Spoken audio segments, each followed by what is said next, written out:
భర్త చనిపోతే భార్యను వితంతు అంటారు. మరి భార్య చనిపోయిన మగాడిని ఏమనాలి? వినడానికి చాలా సింపులే, కానీ సమాధానమే చాలా క్రిటికల్. ఇదేమీ జంబలగడి పంబ స్టోరీ కాదు. మహారాష్ట్రలోని ఒక గ్రామం మొత్తం అడుగుతూ ఉన్న ప్రశ్న. డబ్బు కోసం కాదు, దయ కోసం కాదు, కేవలం సమానత్వం కోసం అంటోందా పురుష ప్రపంచం.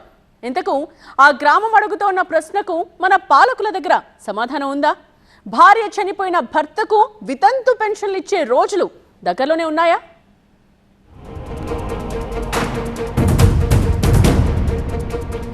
మహారాష్ట్రలోని అహిల్యానగర్ జిల్లా కోపర్గావ్ తాలూకా పేరు వినగానే పెద్దగా హడావిడి లేని ఓ మామూలు ప్రాంతం అనుకుంటాం. కానీ దేశవ్యాప్తంగా ఒక సామాజిక చర్చకు దారి తీసేంత పెద్ద ప్రశ్నలు లేవనెత్తింది. రాజకీయ రాజధానులు కాదు, శాసనసభలు కాదు, లోక్సభలు కాదు, ఒక గ్రామంలో మొదలైన ఆలోచన ఇప్పుడు సమానత్వం అనే పదానికే అద్దం పడుతోంది. ఇప్పుడు ఆ గ్రామం అడుగుతోన్న ప్రశ్న ఒక్కటే: భర్త చనిపోతే మహిళకు వితంతు పెన్షన్ ఉంది, మరి మహిళ చనిపోయిన భర్తకు పెన్షన్ ఎందుకివ్వరు అని. ప్రశ్న కాస్త కామెడీగా అనిపించొచ్చు, కానీ లాజిక్ ఉంది.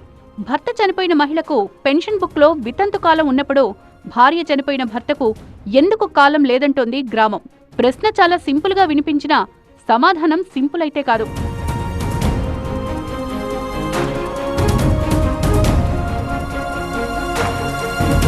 మహారాష్ట్రలోని సోనేవాడి గ్రామ పంచాయతీలో భార్యలు చనిపోయిన భర్తలు దాదాపు 150 మంది దాకా ఉన్నారు. వీరికిప్పుడు ఎలాంటి ఆదరణ లేదు.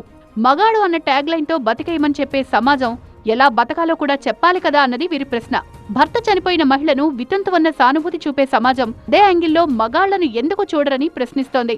अकाली पत्नीचं निधन झाल्यानंतर कुटुंबाची वाताहत होते आणि त्या पुरुषावर अनेक प्रसंग त्या ठिकाणी उद्भवतात आणि कधी कधी त्या पुरुषाचं लग्न करायचा विचार असतो, परंतु आता जर तरुण मुलांचेच लग्न व्हायला तयार नाही तर विदुर पुरुषांचे देखील लग्न या ठिकाणी अटकलेले आहेत.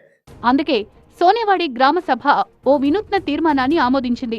ఆర్థికంగా బలహీనంగా ఉండి నిరాశ్రయులైన విధులకు, అంటే భార్య చనిపోయిన పురుషులకు మహిళా వితంతువుల మాదిరిగానే సామాజిక భద్రత కల్పించేలా ప్రభుత్వ పథకాలు మంజూరు చేయాలని కోరుతూ తీర్మానం చేసింది. ఇందిరాగాంధీ జాతీయ వితంతు పింఛన్ పథకం, సంజయ్ గాంధీ నిరాధార్ అనుదాన్ యోజన వంటి పథకాల కింద ప్రస్తుతం వితంతువులను ప్రభుత్వం ఆదుకుంటోంది. భార్యలు చనిపోయి ఆదరణ కరువైన భర్తలను ఆదుకునేందుకు మాత్రం ఎటువంటి ప్రత్యేకమైన నిర్దిష్టమైన పథకాలు లేవని గ్రామ సభ ఆవేదన వ్యక్తం చేసింది. ఈ కోణంలో ప్రభుత్వాలు పురుషుల గురించి కూడా ఆలోచించాలని కోరుతోంది. పథకాల అమలులో వివక్షతో సామాజిక అసమానతలు పెరగకుండా ఉండాలంటే పురుషులకు విధులను సమానంగా చూడాలని అడుగుతోంది. మరి ఇది సాధ్యమా?